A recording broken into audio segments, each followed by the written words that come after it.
بسم اللہ الرحمن الرحیم۔ السلام علیکم۔ لڑائی ہوگی جس میں میلہ دیکھنے والے بے گناہ لوگ بھی مارے جائیں گے، عورتوں اور بچوں کے مارے جانے کا خطرہ بھی ہے۔ یہ حل بھی پیش کیا گیا کہ اس سوڈانی حبشی کو رہنما کے طور پر ساتھ رکھا جائے اور اس جگہ چھاپہ مار بھیجے جائیں جہاں لڑکی کو قربان کیا جائے گا۔ سلطان ایوبی نے حبشی کو ساتھ لے جانا پسند نہیں کیا کیونکہ دھوکے کا خطرہ تھا۔ اس وقت تک سلطان ایوبی کے حکم کے مطابق چھاپہ ماروں اور شب خون مارنے والوں کا ایک دستہ تیار کیا جا چکا تھا۔ اسے مسلسل جنگی مشقوں سے تجربے کار بنا دیا گیا تھا کہ وہ جانبازوں کا دستہ تھا جنہیں جذبے کے لحاظ سے اس قدر پختہ بنا دیا گیا تھا کہ وہ اس پر فخر محسوس کرنے لگے کہ انہیں جس مہم پر بھیجا جائے گا اس سے وہ زندہ واپس نہیں آئیں گے۔ نائب سالار الناصر اور علی بن سفیان کے مشوروں سے یہ طے ہوا کہ صرف 12 چھاپہ مار اس پہاڑی جگہ کے اندر جائیں گے جہاں پروہت رہتا ہے اور لڑکی قربان کی جاتی ہے۔ حبشی کی دی ہوئی معلومات کے مطابق اس رات میلے میں زیادہ رونق ہوتی ہے کیونکہ وہ میلے کی آخری رات ہوتی ہے۔ قبیلے کے لوگوں کے سوا کسی اور کو معلوم نہیں ہوتا کہ لڑکی قربان کی جا رہی ہے۔ جسے معلوم ہوتا ہے وہ یہ نہیں جانتا کہ قربان گاہ کہاں ہے۔ ان معلومات کی روشنی میں یہ طے کیا گیا کہ 500 سپاہی میلہ دیکھنے والوں کے بھیس میں تلواروں وغیرہ سے مسلح ہو کر اس رات میلے میں موجود ہوں گے۔ ان میں سے 200 کے پاس تیر کمان ہوں گے۔ اس زمانے میں ان ہتھیاروں پر پابندی نہیں تھی۔ چھاپہ ماروں کے ذہنوں میں واضح تصور کی صورت میں جگہ نقش کر دی جائے گی۔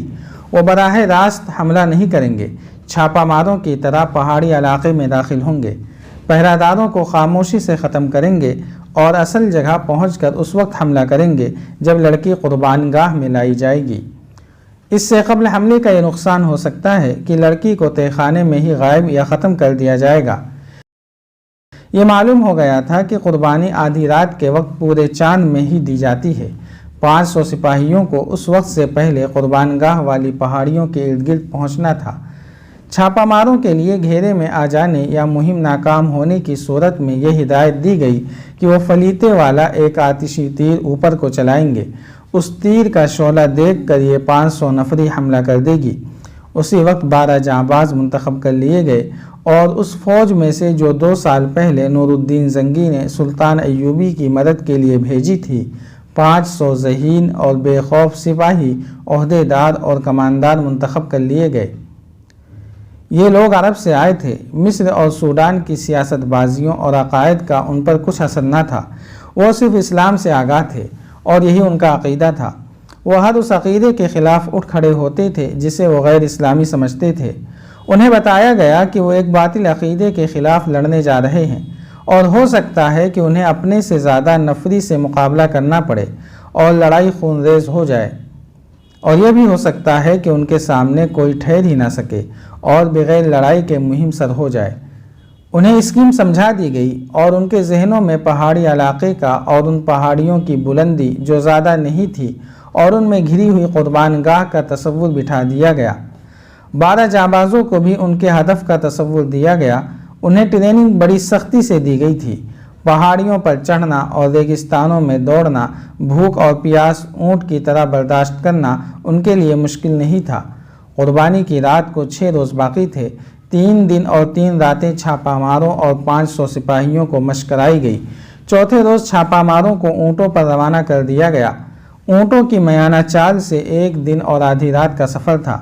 شتربانوں کو حکم دیا گیا تھا کہ چھاپہ ماروں کو پہاڑی علاقے سے دور کہیں اتار کر واپس آ جائیں۔ 500 کے دستے کو تماشائیوں کے بھیس میں 2-2 4-4 ٹولیوں میں گھوڑوں اور اونٹوں پر روانہ کیا گیا۔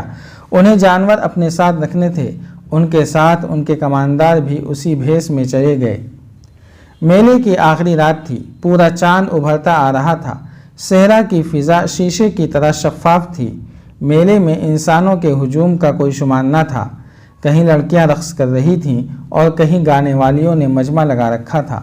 سب سے زیادہ بھیڑ اس چبوترے کے ارد گرد تھی جہاں لڑکیاں نیلام ہو رہی تھیں۔ ایک لڑکی کو چبوترے پر لایا جاتا، گاہک اسے ہر طرف سے دیکھتے۔ وہاں جوا بھی تھا، شراب بھی تھی۔ اگر وہاں نہیں تھا تو قانون نہیں تھا، پوری آزادی تھی۔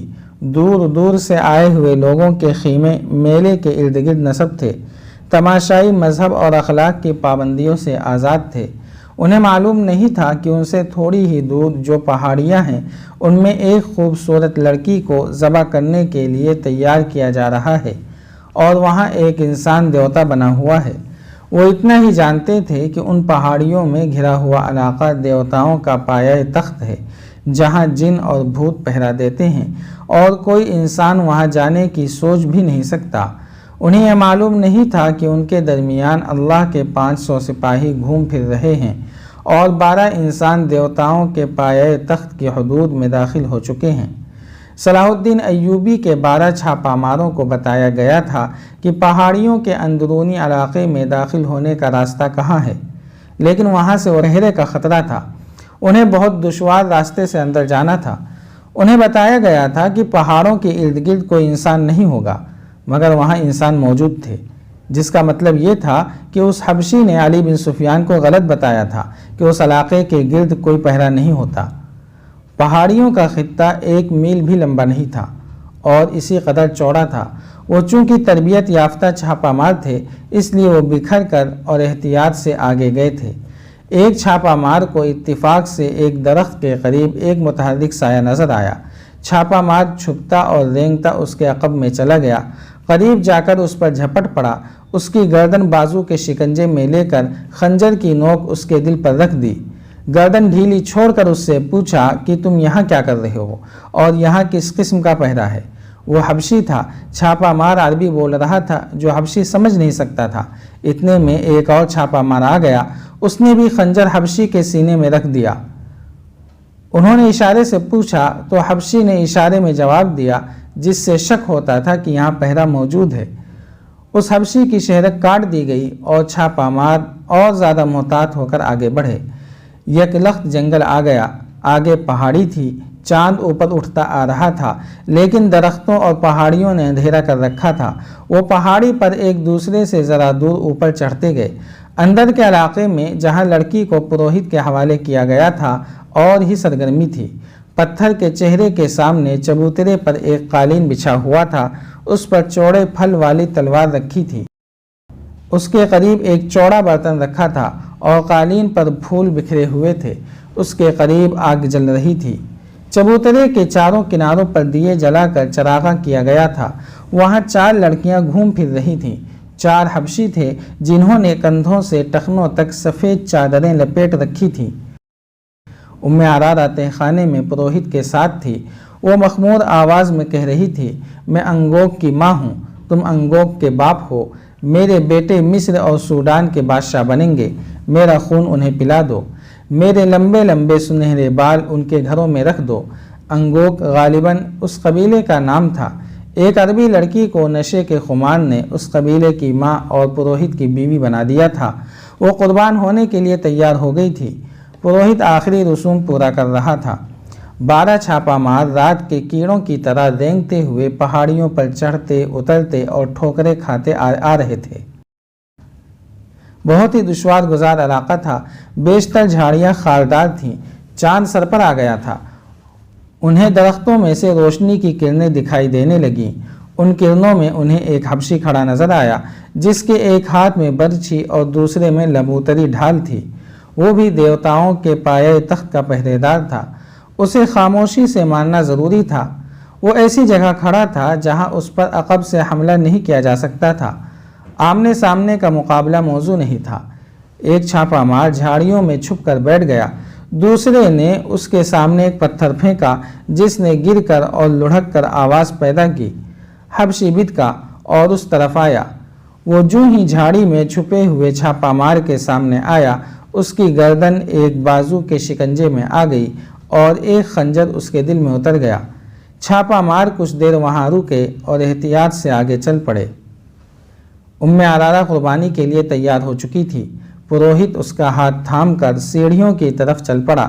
باہر کے 4 حبشی مردوں اور لڑکیوں کو پتھر کے سر اور چہرے کے منہ میں روشنی نظر آئی تو وہ منہ کے سامنے سجدے میں گر گئے۔ پروہت نے اپنی زبان میں ایک اعلان کیا اور منہ سے اتر آیا۔ عرارہ اس کے ساتھ تھی۔ اسے وہ قالین پر لے گیا۔ مرد اور لڑکیاں اس کے ارد گرد کھڑی ہو گئیں۔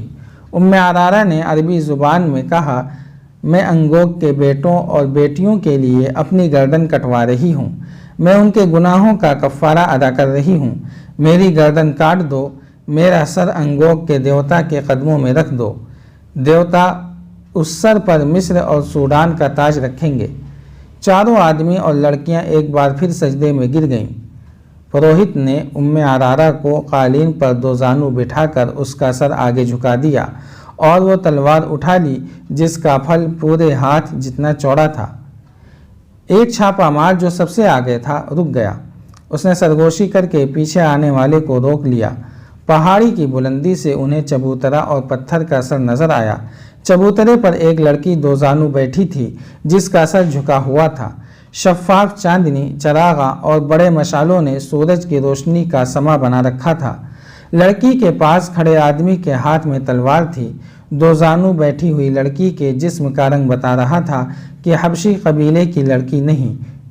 چھاپا مار دور تھے اور بلندی پر بھی تھے، وہاں سے تیر خطا جانے کا خطرہ تھا، مگر وہ جس پہاڑی پر تھے اس کے آگے ڈھلان نہیں تھی بلکہ سیدھی دیوار تھی جس سے اترنا ناممکن تھا۔